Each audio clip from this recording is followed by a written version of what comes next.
Upon waking the next morning, about daylight, I found Queequeg's arm thrown over me in the most loving and affectionate manner.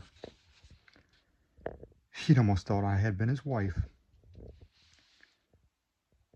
The counterpane was of patchwork, full of odd little party-colored squares and triangles, and this arm of his tattooed all over with an interminable Cretan labyrinth of a figure, no two parts of which were one precise shade.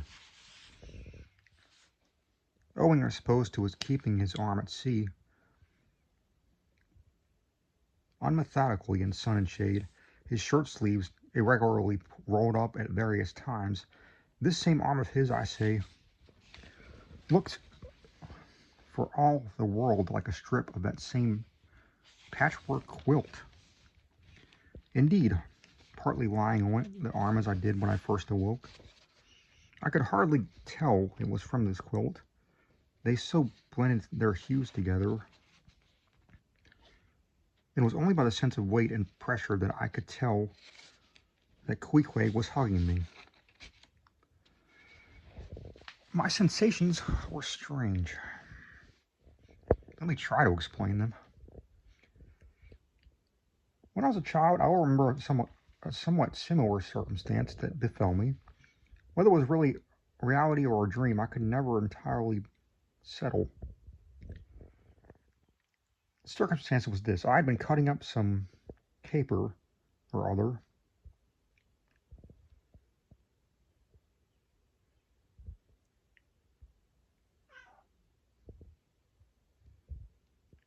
I think it was trying to crawl up the chimney, as I had seen a little sweep do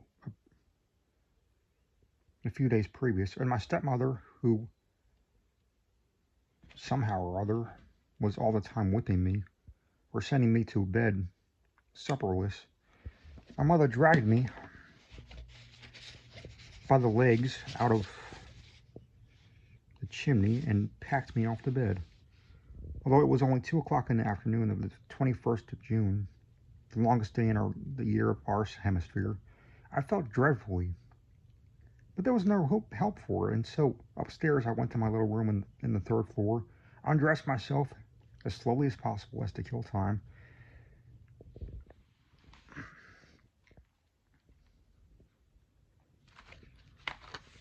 and with a bitter sigh,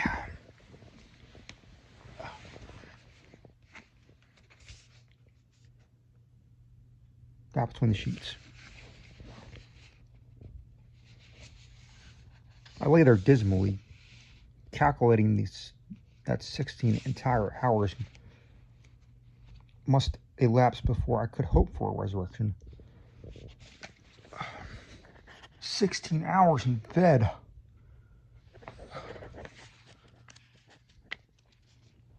The small of my back ached to think of it. And it was so light, too. The sun shining in the window, a great rattling of coaches in the streets, and the sound of gay voices all around the house, all over the house. I felt worse and worse. At last I got up dressed, and softly going down in my stocking feet, sought for my stepmother, and suddenly threw myself at her feet, beseeching her as a particular favor to give me a good slippering for my misbehavior, anything indeed but condemning me to lie abed such an unendurable length of time. But she was the best and most conscientious of stepmothers, and back I had to go to my room. For several hours I lay there broad awake, feeling a great deal worse than I've ever done since.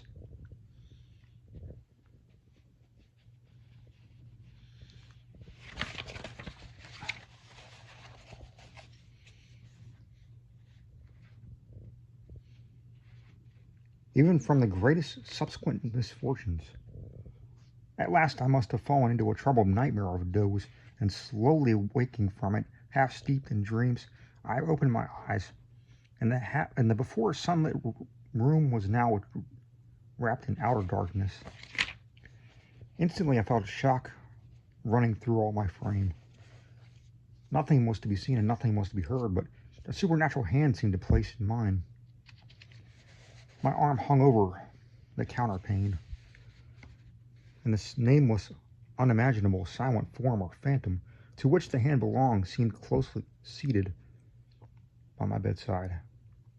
For what seemed ages piled on ages, I lay there frozen with my most awful fears, not daring to drag away my hand, yet ever thinking that if I could but stir it 1 inch, 1 single inch, the hard spell would be broken. I knew not how this consciousness had last glided away from me, but waking in the morning, I shudderingly remembered it all. And for days and weeks and months afterwards, I lost myself in confounding attempts to explain the mystery. Nay, to this very hour, I often puzzle myself with it. Now, take away this awful fear, and my sensations at feeling the supernatural hand in mine were very similar in their strangeness.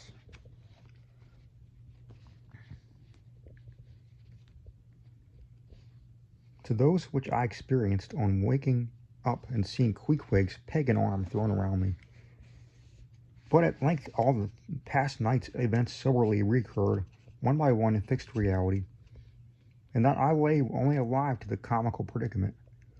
Though I tried to move his arm, unlock his bridegroom clasp, sleeping as he was, he would still hug me tightly as though naught but death should part us twain. I now strove to rouse him. Queequeg. But his only answer was a snore. I then rolled over, my neck feeling as if it were in a horse collar, and suddenly felt a slight scratch. Throwing aside the counterpane, there lay the tomahawk, sleeping by the savage's side, as if it were a hatchet-faced baby. A pretty pickle, truly, I thought I. A bed here in a strange house in broad day with a cannibal and a tomahawk. Queequeg, in the name of goodness, Queequeg, wake. At length, by dint of much wriggling and loud and incessant expostulations upon the unbecomingness of his hugging a fellow male in a matrimonial sort of style, I succeeded in extracting a grunt, and presently he drew back his arm, shook himself all over like a Newfoundland dog just from out of water, and sat up in bed, stiff as a pikestaff, looking at me, rubbing his eyes if it did not altogether remember how I came to be there, though a dim consciousness of knowing something about me slowly dawning over him. Meanwhile, I lay quietly eyeing him, having no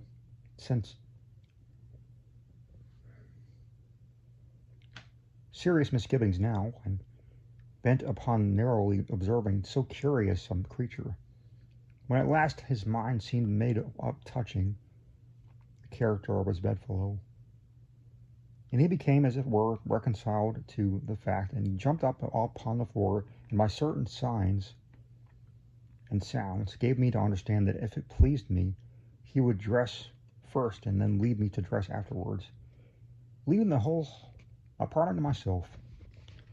Thinks I, Queequeg, under the circumstances, this is a very civilized overture. But the truth is, these savages have an innate sense of delicacy. Say what you will. It is marvelous how essentially polite they are. I paid this particular compliment to Queequeg because he treated me with so much civility and consideration, while I was guilty of great rudeness, staring at him from the bed and watching all his toilette motions. For the time, my curiosity getting the better of my breeding. Nevertheless, a man like Queequeg you don't see every day.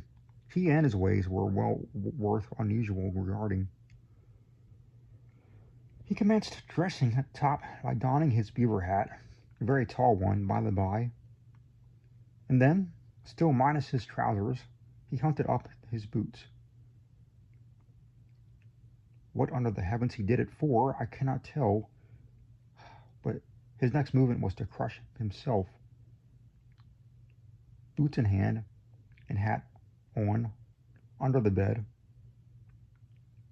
when, from sundry violent gaspings and strainings, I inferred he was hard at work booting himself, though by no law of propriety that I had ever heard of, is any man required to be private when putting on his boots. But Queequeg, do you see, was a creature in this transition state, neither caterpillar nor butterfly. He was just enough civilized to show off his outlandishness in the strangest possible manner. His education was not yet completed. He was an undergraduate. If he had not been a small degree civilized, he very probably would have not troubled himself with boots at all. But then, if he had not still been a savage,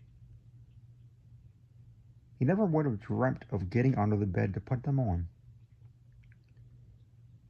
At last he emerged with his hat very much dented and crushed down over his eyes, and began creaking and limping about the room, as if not being much accustomed to boots. His pair of damp, wrinkled cowhide ones, probably not made to order either, rather pinched and tormented him at the first go off of a bitter cold morning.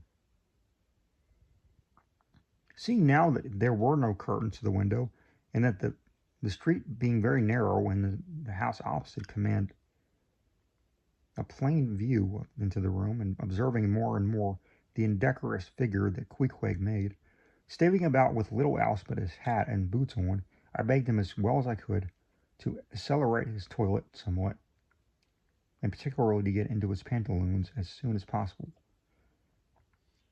He complied, and then proceeded to wash himself. At that time in the morning any Christian would have washed his face, but Queequeg, to my amazement, contented himself with restricted his ablutions to his chest, arms, and hands. He then donned his waistcoat, and taking up a piece of hard soap on the washstand center table, dipped it in water and commenced lathering his face.